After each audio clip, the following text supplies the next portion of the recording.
everyone, and welcome to Empowering Homeschool Conversations.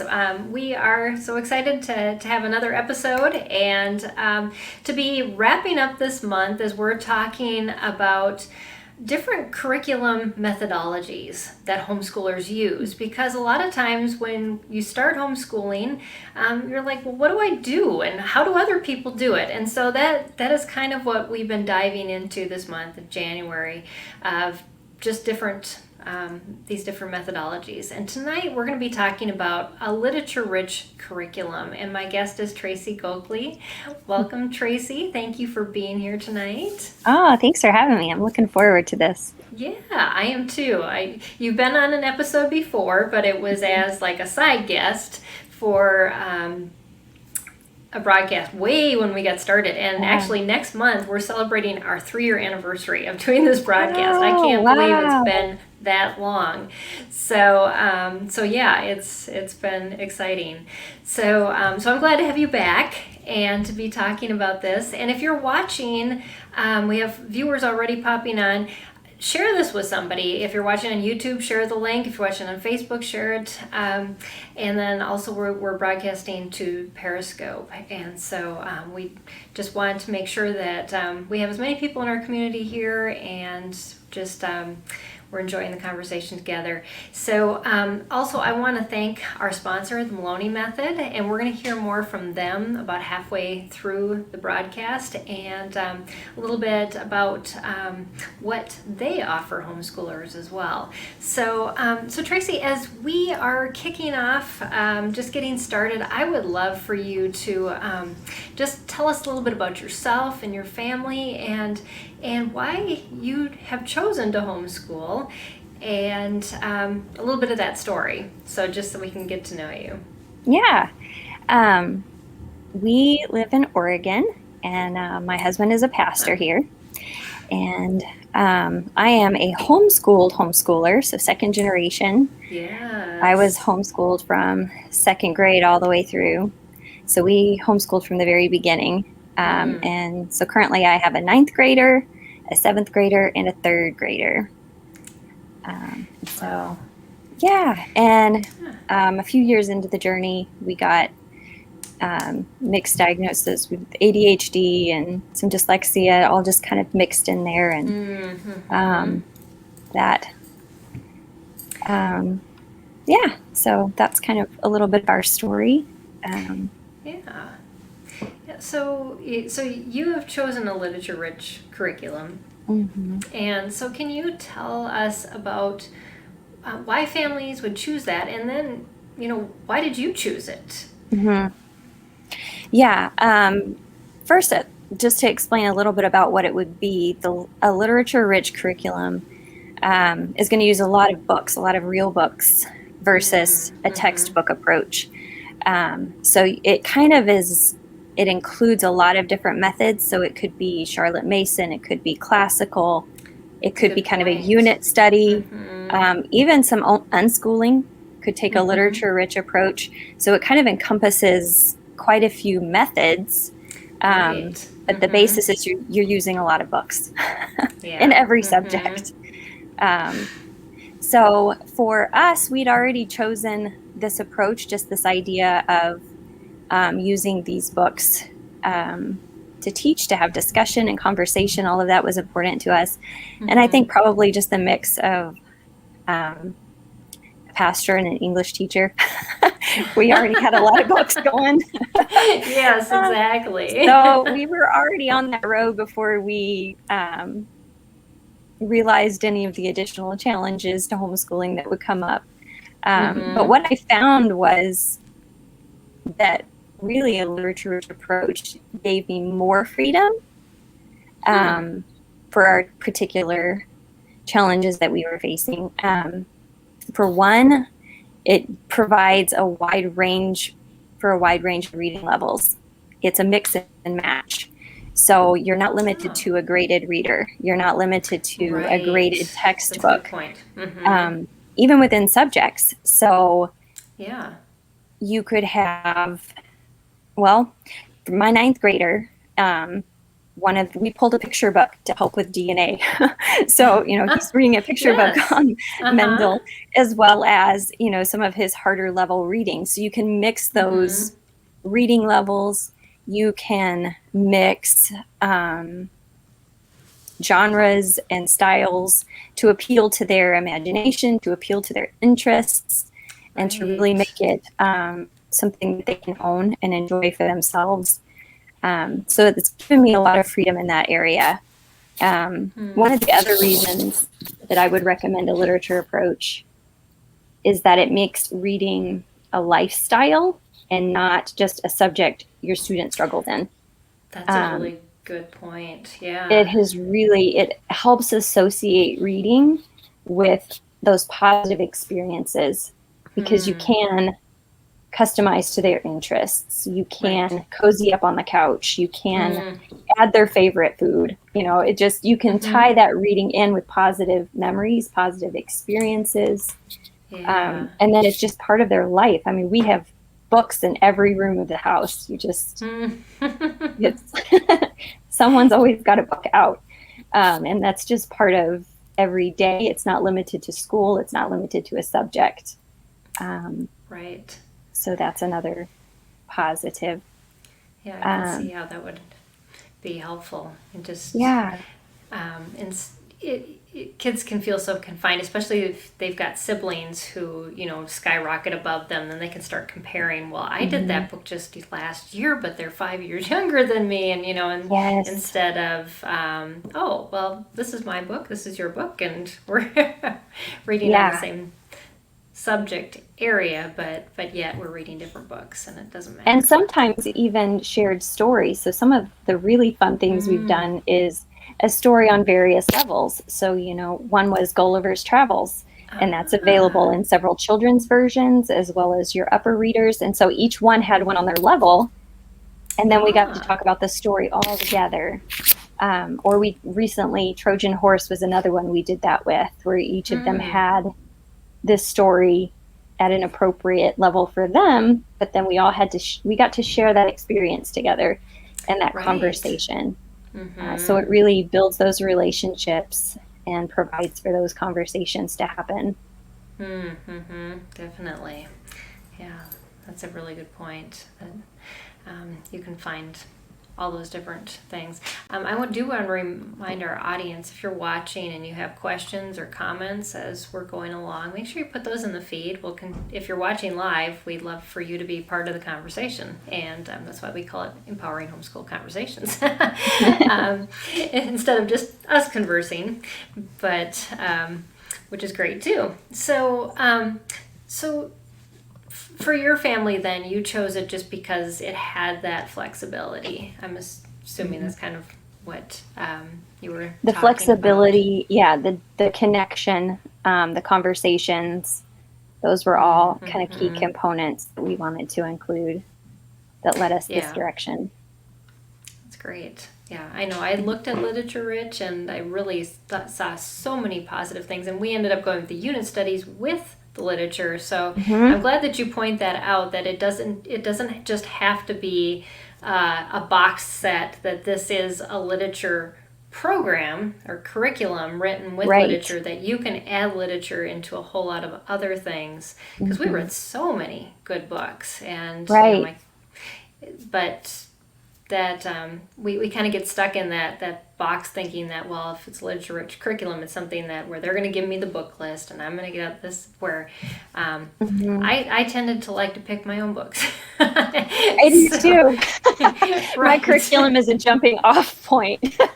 Yes, exactly. Yes, give me a little structure, and I'll be creative the rest of the way. So exactly. I think my guest last week was the same way. She's like, I don't follow directions for recipes. How am I going to follow a curriculum? So so there's hope for you if you do the same as we do. You can make it work. So what does it look like in your home then, using this literature-rich curriculum approach? It has looked probably a little different through various stages of our lives. That's a good point to But make, some of too. the things, that we've kind of, our tenets, I guess, that we've kind of held to, we are very self-paced. So even though I'm using a curriculum that says read this page to this page this week, we kind of take our own pace. And sometimes that's a little faster and sometimes that's a little slower. So it's been a guide for us. And I don't read every book. So sometimes I'll cut a book to allow us to spend as long as we need to on the ones that I know are our priority. And so even just this last couple of weeks, our curriculum said, read this book in a week. And I thought, there's no way. So we stretched it to 2 weeks and cut one of the other books and thought, let's just really delve into this one rather than rush. So that's been throughout, and sometimes even allowing my child to set the pace. So there was a period of time where my daughter had a lot of anxiety. So to give her a book and say, you need to have this done by, would just be very overwhelming. And so to allow her to just, here, read the book, let me know when you're done, and then we'll set up our little book chat and approach it that way. Or just to keep the literature guide pages in a separate notebook. And when she said she was done, then I would pull it out and we would do it, but not to stress out about how fast it got done. Right. And in the end, some books would take her longer than I would have thought. And some books didn't take her nearly as long as I thought it would. And so it all kind of washed in the end. And it was a really good thing for her to be able to kind of take some control in that area. So self-paced is one of the big things for us. Also, that's great. We've always taken a broad approach to reading. So reading does not mean that you have to sit down and hold the book and I read. Reading for us is read-alouds. It's audiobooks. It's ebooks. Ebooks have a great advantage if you have a struggling reader because they can customize font size and line length and background color. And so that was really helpful for some of my kids at different points. Companion reading. That's another fun one. Can you describe that? Yes. So people don't understand that. So especially if I have a book that I know is going to push their reading level, we will sit down and read it together. So maybe I'll do most of the reading and then my child will read a line or two here or there. Or for instance, one of the books I did with my son was Winnie the Pooh, which was high interest, very engaging, but kind of a tricky reading level. And so he would choose certain characters and I would read all the other characters. And it changed depending on what the story was that we read. But it was really helpful for him to not have to struggle through Owl, but be able to read Piglet as we're doing the story. And so it just, again, it creates that positive experience. It's not intimidating now. It helped him work on some expression and some of those because he was really into the character voices. So just to have that broad idea of we're not limited to reading, we're not limited to a physical book. There's all of these other avenues for getting that reading done. So just keeping that a wide range of things. And it's such a good example too. I mean, it's nice when you do have those characters that your kids relate to, and you can pull that out and get them, because reading can be so dry, and it's for those that are struggling readers, it's such a laborious task, and to add some fun and some lightness into that can make them see that reading can be enjoyed, even if it is, you can't do a whole lot of it at a time. I know.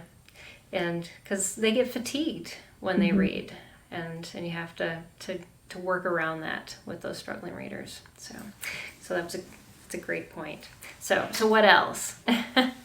Another thing, I always get a variety of options for both what they read and then how they are going to demonstrate their comprehension. And so as I mentioned before, my Yes. curriculum is kind of my jumping off point. Mm-hmm. And then I go to the library and I search the topic and pull a bunch of books I think will be exciting and kind of Mm-hmm. let them pick through that and decide what they want to read. That's a great idea. So again, Yes. it gives them that ownership. They've chosen this Mm-hmm. book. They've chosen, in one sense, their own reading level Mm-hmm. because I haven't assigned necessarily. There's some books I assign, but Mm-hmm. then giving them some things that they can just choose for themselves. Right. And then how to demonstrate their own comprehension. This has been fun. Hmm. And that's just allowing their own creativity. So sometimes it's been creating a board game for the book that they've Ah. read, or acting it out as a skit, or Mm-hmm. just a lot of different ways that they've kind of chosen, whether it's a display board. Right. I have a writer who, he's going to write his own version or write a report, Mm-hmm. or so just to let them express what they've comprehended in a variety Yeah. of ways. And then, of Mm-hmm. course, there's the traditional way. We'll sit down and we'll just talk about it, have our Yeah. chat, Mm-hmm. ask the questions. Right. So those are kind of the things that have not changed over the years. Hmm. Yeah. Yeah. That's great. That. I mean, you're kind of morphing it though as your kids um, go through those different stages Mm-hmm. and have those struggles, which I love that when you said that we just take it at their own pace, because we can Mm-hmm. get so stuck in our idea of what our schedule needs to look like, and Mm-hmm. it can be so stressful for our kids when we're just pushing on that schedule and we're not looking at them and what they realistically can do, and it is allowing them to learn versus allowing them to be Mm-hmm. stressed and they're not Yeah. learning at all and they're shutting down on us. And sometimes I think it requires us maybe really defining for ourselves what success looks like. Mm-hmm. Is do I feel successful just because I've checked the boxes off, or the fact that we've had a positive experience with this book, they've really understood it and grasped the ideas, is that Right. success, even though it took us Mm-hmm. 2 to 3 weeks instead of the 1 week that the curriculum said it was going to take. Exactly. Because I want to tell all of you that have younger readers that, Mm-hmm. I now have 20-year-olds, and the amount of books that they read when they were that age doesn't matter now. It Mm-hmm. matters that they love to read. I mean, they order books. They even my one who has really severe dyslexia orders books to read for himself because he is an avid reader. And but when you instill in that and you don't push, that makes, like Tracy was talking about, is they love that process. They love to read a book. There's one in their hand, like you said, Mm-hmm. where everybody has their book in the house, and they're continuing to feed themselves and learn, which is so important. We don't want them to lose that. So, And they yeah. associate it with those positive experiences, those positive Mm-hmm. memories. Um, Yeah. and it's funny to me that sometimes in the chaos of every day, I don't think things are going as well as they think they are.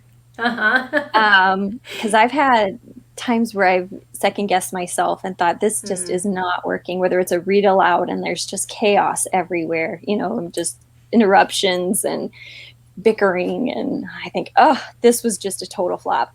And then I'll hear a few months later, remember when you were reading that book? It was so great. I thought they don't remember it the same way I do. It was just, to Yes, them, it was exactly. so, yeah. Mm-hmm. Yeah, that's a great point. I love that. Um, So we're going to take a break and hear from our sponsor, and then I'm going to have Tracy come back. And also, just to let you know that we'd love to have your questions and comments about using a literature-rich curriculum. Say hi, but just put all those in the feed, and we'll be able to see them. So Tracy, I'll let you take a quick break.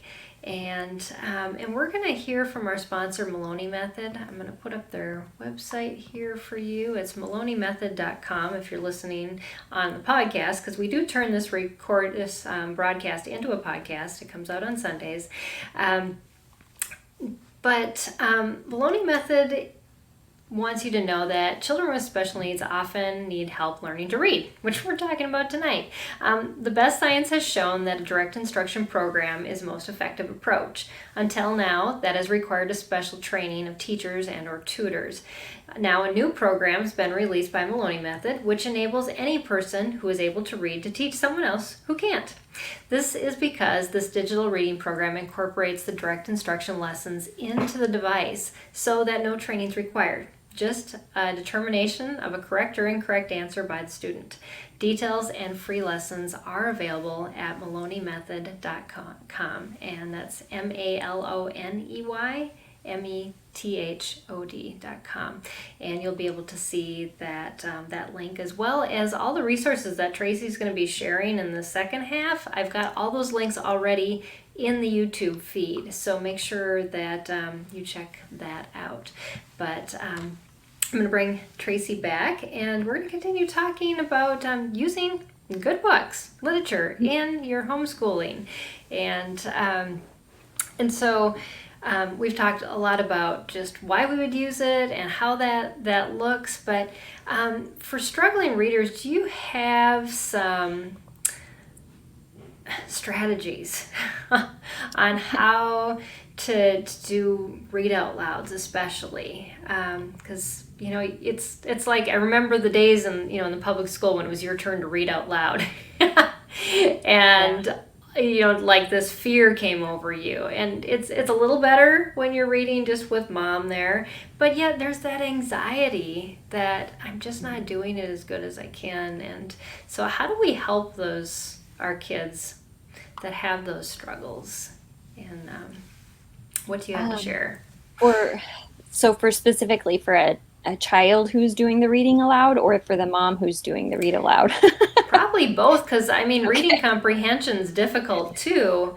Because I know, my one son, I didn't realize the same one that has dyslexia also has an auditory processing disorder. Mm-hmm. So things weren't going in either, his ear.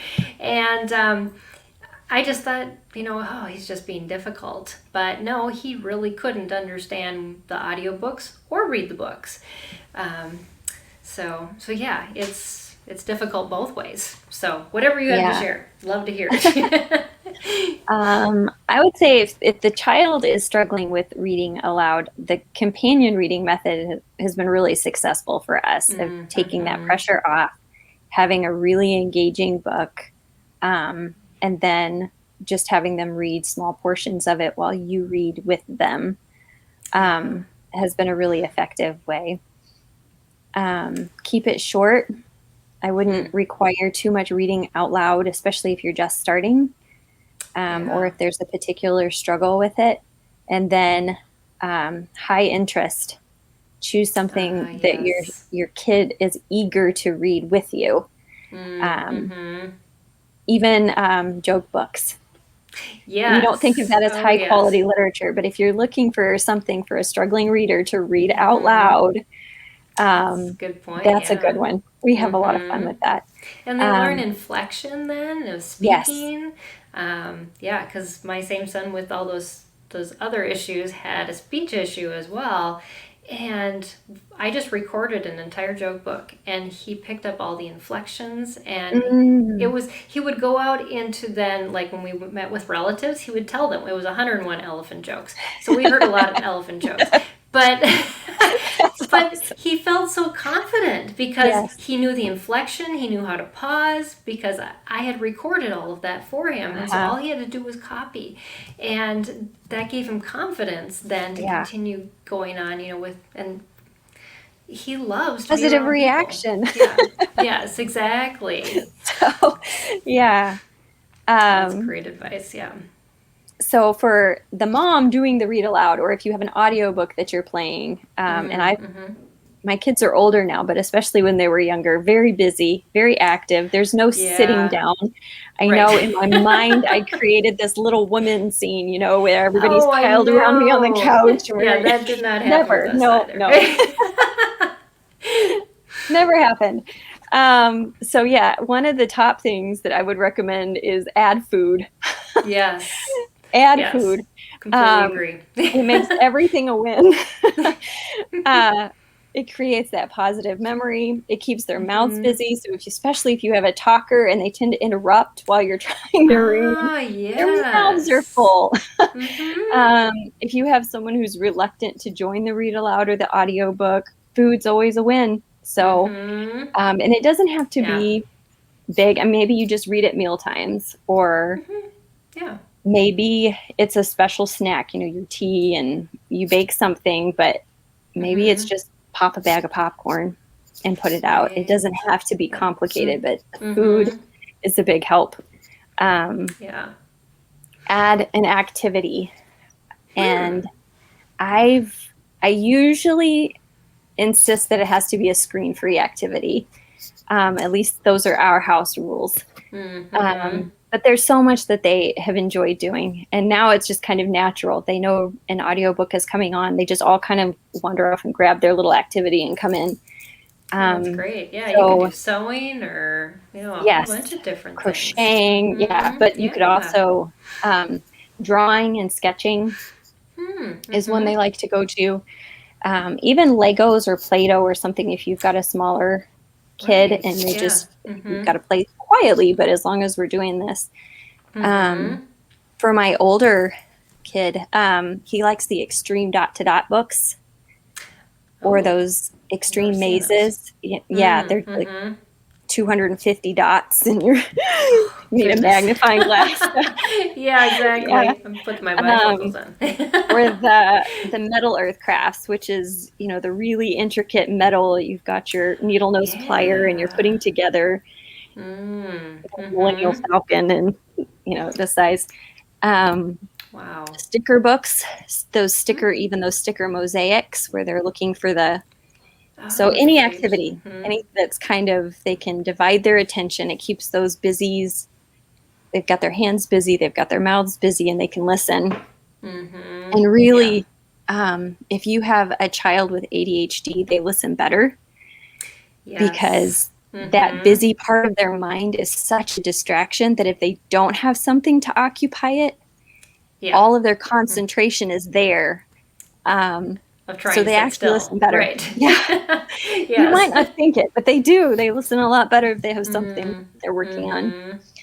I always, when I'm doing a read aloud or an audiobook, I try to stop earlier than I want to or than they want to. Have them begging for more. Don't go until you've lost them.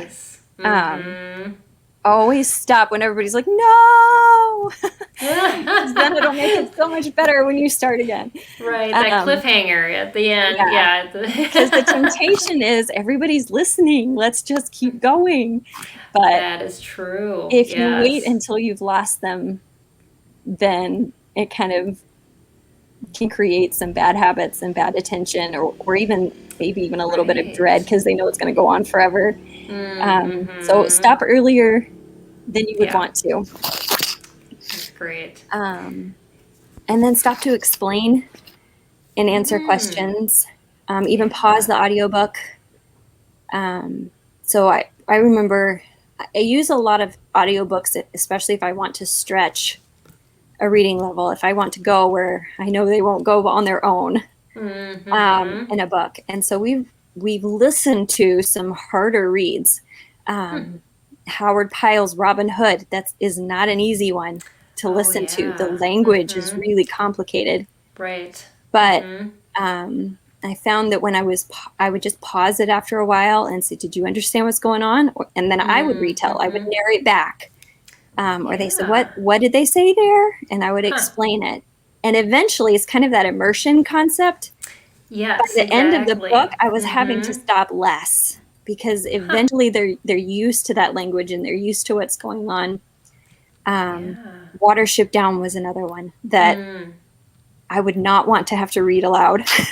There's so many complicated names. I was so thankful someone else was reading it. Right, exactly. Such a good story. And again, there were some explanations needed, but to just stop and answer those questions as they came up, to have those conversations, because sometimes the conversations stem from pausing, from stopping the story, and allowing those questions to come up. So yeah, because you can breeze right past them, and then you're not thinking about it, and then you don't hit that subject, so you don't know. So what did you use as kind of your gauge for when we should stop? Was there certain things that you noticed about your kids, or that you would just kind of keep on your register that, or did it just was kind of happen arbitrarily when you picked? yeah, I think it was probably more arbitrary. Of just sometimes it was probably a little of all of that. Sometimes a kid would say, "What just happened?" and it's time to pause. Yep. Or sometimes I would, "Oh, did you catch that? That was so funny," but nobody caught it but me. Oh. So I would have to go back and, okay, let's look at this again. Yeah. So I think it was probably a mix of all of that, of just gauging that and saying, okay, let's stop after a few minutes and see if everybody's following the story, watching them. Yeah. Yeah. So I suppose, at first your kids probably were like, what is she doing? But, after you do that on a more regular basis, they'll get used to that. Oh, yeah, well, we can stop. Or I can ask a question and we can stop that, instead of we just have to listen through. This is just our time to be quiet, and but that conversation is encouraged. Yes. And it does have to be trained, because some of the older ones get impatient and think, "Oh, let's just get on with the story," and say, "No, this is important. Let's make sure everyone is enjoying this." And so there is some training involved with everybody of, this is how we respect each other, and this is how we can all share this experience. I love that. Yeah. And I mean, as kids get older, they need to learn to have patience anyway. So, so you're doing some character training at the same time. Exactly. So, yeah. And so what about choosing books for struggling readers? Because I know we can go, well, yeah, I can go to the library, but is there maybe a way to go with a list, at least, of what I should look for? Or if I'm looking online and reserving books at the library, where can I start before we head that direction, to know that these are really good books that may fit for my student? Yeah. I go around to all these literature-rich curriculum websites and look and see what they have in there. That's a great idea. So a lot of it, even curriculum I'm not using, I look at their lists and say, okay, what are they reading? And that gives me ideas for things. Obviously, the curriculum I use has a list of different options for us. Sometimes, like I said, I'll just kind of Google the topic. Okay, Greeks, we're studying Greeks. What's in the library? And kind of look through from there and pick some. As far as tailoring it specifically to a struggle, a lot of times I'll look at what they are reading and enjoying themselves. What are they picking? And then I'll take that book and I'll look it up on Lexile.com and find the Lexile score for the books I know they're enjoying. And then a lot of times I can use that to search other books that they would enjoy that are kind of on that same level. And so that's a tool I will use. I'll also use it if they come to me and say, I can't figure out what's going on. This book's too hard. I'll take the book and look it up on that Lexile website, because it will let me know especially if I kind of already know what their score is, because I've been looking books up, so I know, okay, my kid's kind of around this number. You can put it in and it'll tell you how much they're comprehending. So you can look at the book, type in their score, and it will say, yeah, your child's probably comprehending 65% of this. Oh, And you're like, wow. oh, Yeah, okay. that's why, yes, they're Right. not getting This is it. why. Yeah. You're right. This one's tough. So, and then maybe we'll switch to those other methods. Like maybe we'll choose the audiobook. Maybe we'll switch to the ebook. We won't necessarily toss the book. Sometimes we do. Sometimes it's just, okay, this one we've got to It's take a for break another from. time. Yeah, Yes. for another We've got to wait a while. Yeah. Yeah. But yeah, So, that yeah. Lexile.com website has been a real lifesaver.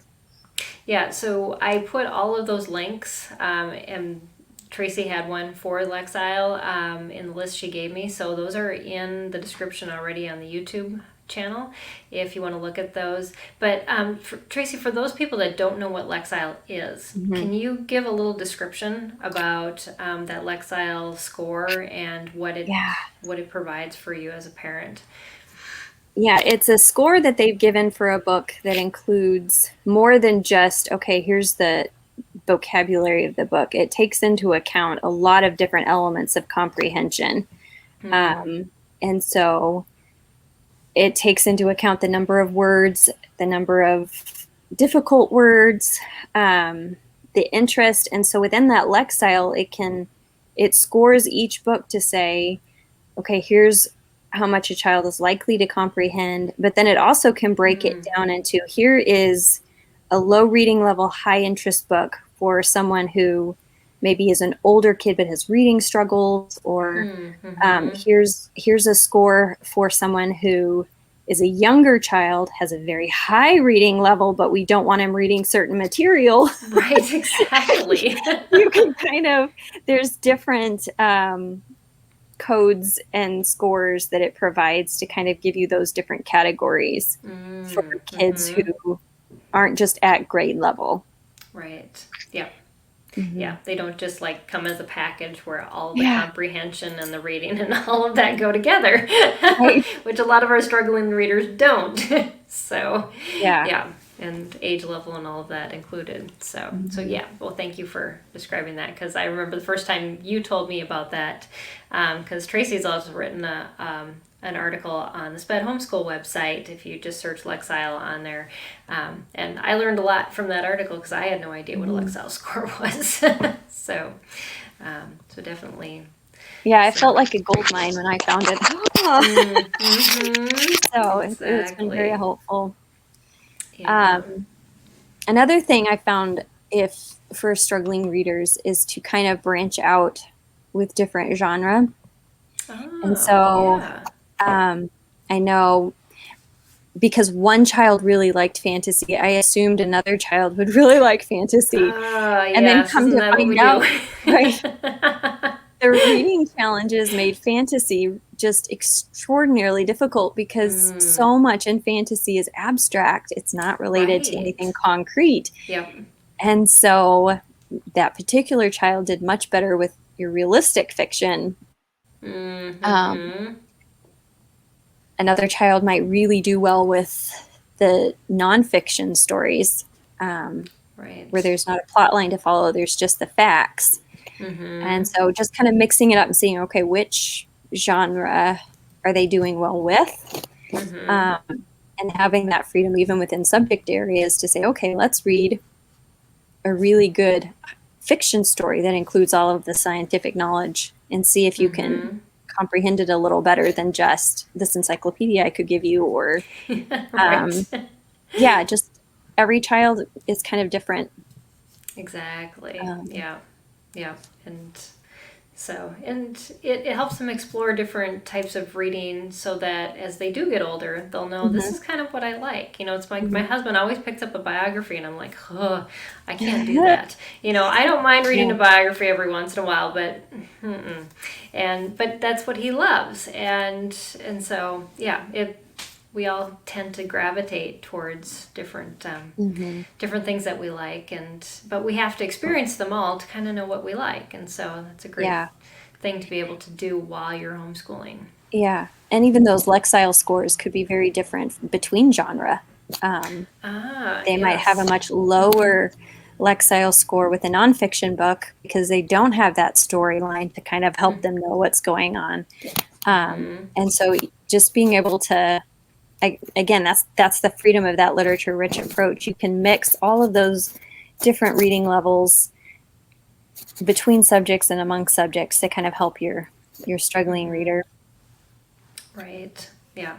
Yeah, that's good information. So, anything else about choosing books for struggling readers that we haven't covered yet? I guess just a couple of books that I have really enjoyed for myself that have helped me both in how to do read alouds, how to choose books for my kids, and then how to help with that expression and comprehension. Read-aloud Revival. I think it's Sarah Mackenzie. No, wait. I have it. Yeah, Sarah Mackenzie has been one she has a lot of great tips in there for engaging your kids and even almost like a book match. Like if your child likes this book, then they might like this book too. Oh, wow. Kind of a section of recommended lists in the back for different age groups. And then Know and Tell. I can't remember the author of that right now. But that's another good one.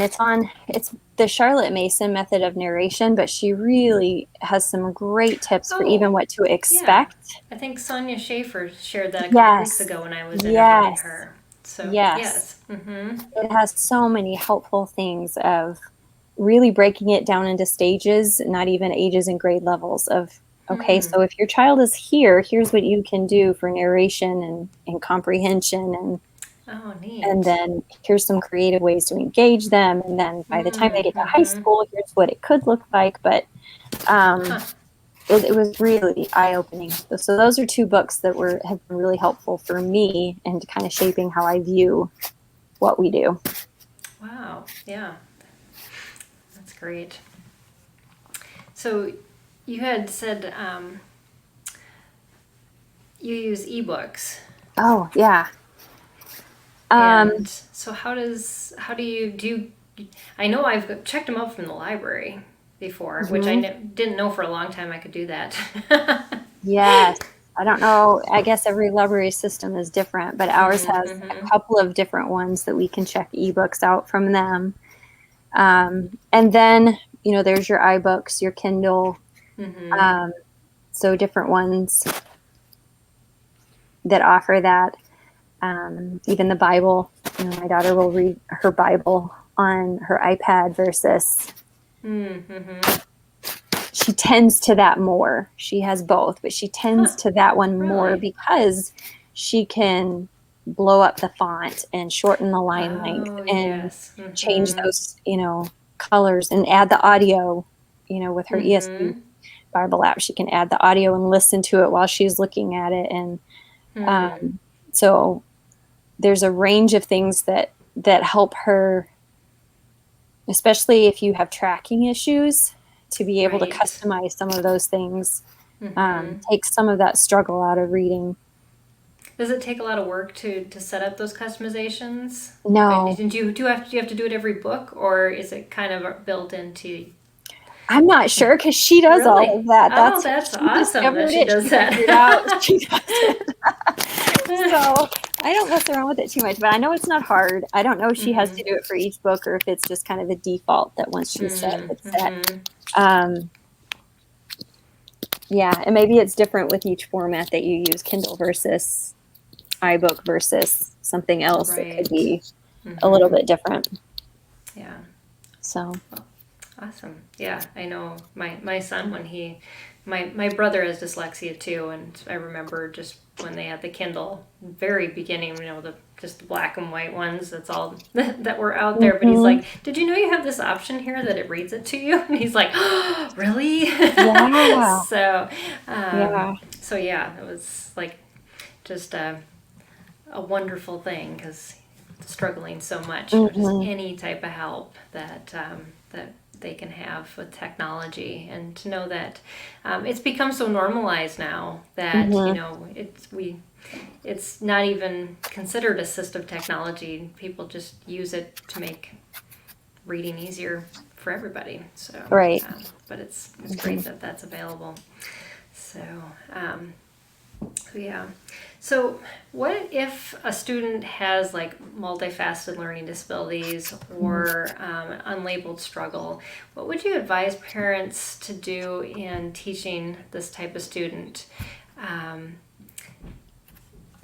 Maybe they just don't know where to start, but want to use literature to teach still.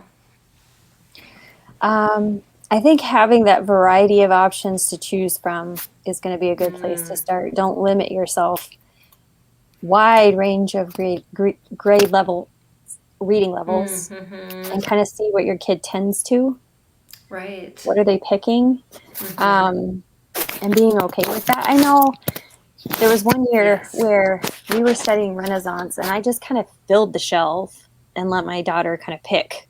And she gravitated to Da Vinci, and she really got everything I had on him. And so, of course, I'm going back to the library getting more because I think, we've hit on something here. She read, several things that were probably above her reading level because now she's hooked, she's engaged, she really, and years later, she can tell me all of these things about Da Vinci because she really connected with him. And there's been a few other things like that where just letting her kind of make her own choices and take a little bit of control made it less overwhelming. And as I just watched what choices she made, it taught me a lot about who she was, what her reading level was, what her struggles were, what her interests were. And so allowing that element of choice was really helpful to kind of figure her out. And then working on one skill at a time.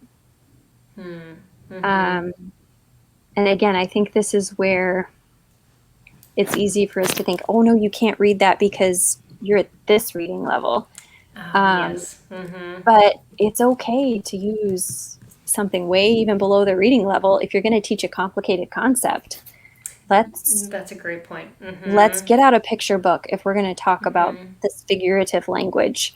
Let's not get that high school poem, to teach this. Let's start with something simple, and then that harder thing is going to be a little easier to tackle. So you've embedded something that is a little more multisensory. Yes. Yeah. And that way they're not tackling a challenge from their weakness. You're bringing it back down to a level where this is doable. This is manageable. Yeah.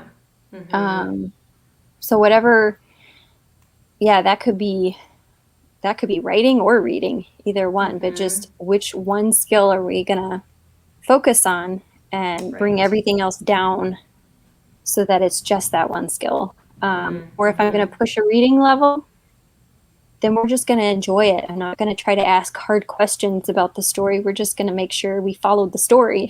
We got the main thing of what's going on. So, just narrowing things down and just taking that one skill at a time.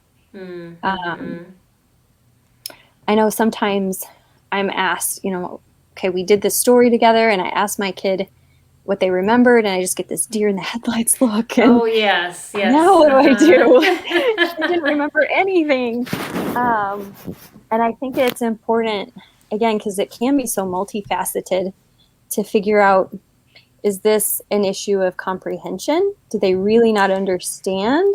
Right. Exactly. Or is this another kind of a language disability where they're having a hard time? Maybe they know what's going on, but they can't figure out how to tell you what's going on and that expressive. And so the I don't know comes, but there's so many layers to that I don't know. How do you figure that out? And so I think slowing down and trying to decide, okay, instead of just panicking and thinking, I'm messing this up, to realize exactly. That's kind of where we go, isn't it? It's all me. Yeah. And so again, having those options of, Mm-hmm. maybe they do get to build a Minecraft world about the book they just read.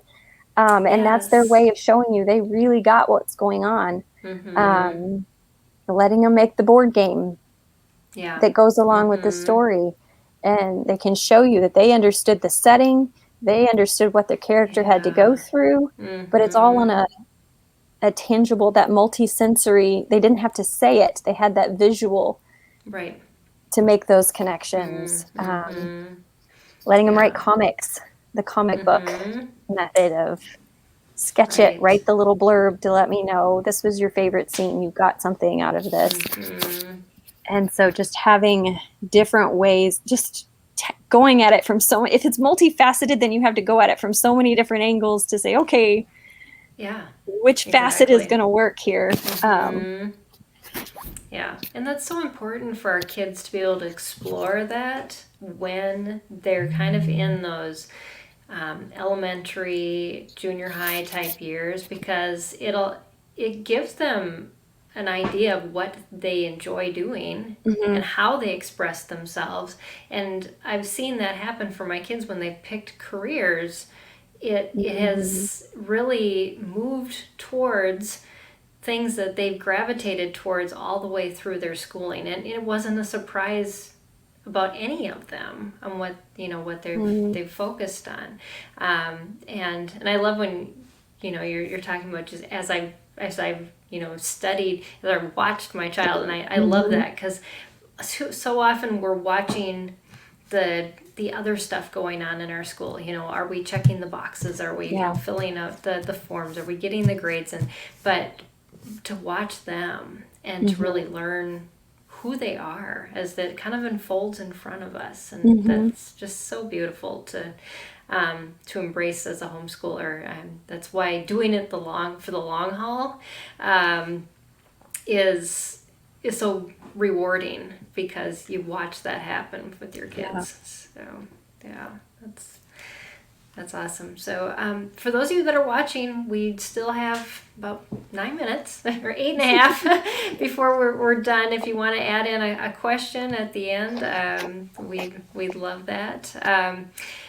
But I'll just, is there anything else that you feel led to share, Tracy, as we're kind of winding down our time? I guess one thing I would say is that this is obviously is not the only way, and it wouldn't Yes. even be something I would say this is the best way. And we've really enjoyed it, but there are so many different methods, different ways of going about teaching. Um, but the one thing is, don't let your child's struggles discourage you from trying this. Yeah, Because sometimes you that's think, good well, advice. I could never do that because, um, Mm-hmm. and sometimes that'll surprise you that this, I mean, Yeah. if I had known my kids struggled before, would that have colored our decisions and shaped them? Hmm. Mm-hmm. Instead of just saying, "Oh well, we're here. Let's see how it goes," Yes, you know, exactly. and really finding out that it was a huge blessing. Um, Mm-hmm. so, not the only way, but definitely one that if you're looking at, don't be discouraged to Yeah, try try it. it out. Yeah, I Yeah. think that's great advice, because yeah, we can say my child doesn't read well, so therefore Hmm. literature is just not the way to go. And you have just shown us, in the last hour, that that's not true. Hmm. And I hope that'll encourage many. But yeah, trying out different things. I mean, that's kind of what I did when we first started homeschooling. We tried a little of everything before we settled on Hmm. it. And I kind of, but me as a homeschool mom had to like it too, as Hmm. much as my kids, because I see you have a passion for this, Tracy, and that's Yes. why your kids embrace it, is because they see Hmm. you're excited. And so this is something that you can go the long haul with as well. Hmm. It's not like, oh goodness, we got another day of school. Right. And so many moms just get into that mode of, well, this is what's best for my child, and so I'm just going to do it. And it's your life too. Yeah. The one thing that I always tell parents, with read out louds, my big advice is choose some books for yourself too. To build them in there because, yes, I wanted to read all the classics I missed when I was going to public school. But sometimes I just needed something, and I was like, you know what, this kind of fits with what we're studying, so I'm going to put this book in here because I want to read it. Yeah. So yeah, you got to do that. Take care of yourself. Yeah. But, yeah. All right. Well, this has been awesome. So encouraging. Just thank you, Tracy, for all the things that you shared. And again, all the resources and links that Tracy shared are in the description. I don't think I put your blog on there. I'll make sure I add that tomorrow when I update the YouTube video so that people can know where to find you as well. Do you want to tell them a little bit about that as we're wrapping up? Sure, what yeah. you blog about? I blog at growingingrace.com, and just a little bit about our homeschool journey products that work for us. We do homeschool with a classical Charlotte Mason approach, and so how that works with our family and our particular journey, and how that's changed over the years. And so, so we share a little bit about that and the things that work for us. And awesome. Yeah, lots of good encouragement. And so you'll also find Tracy's blog on our blogging partners page on spedhomeschool.com. So, But yeah, so this wraps up our month of talking about homeschool curriculum methodologies. And next month, we are going to dive into IEPs, individual education plans, or sometimes called SEPs, student education plans. And do I really need it? Why am I doing this? How do I do this?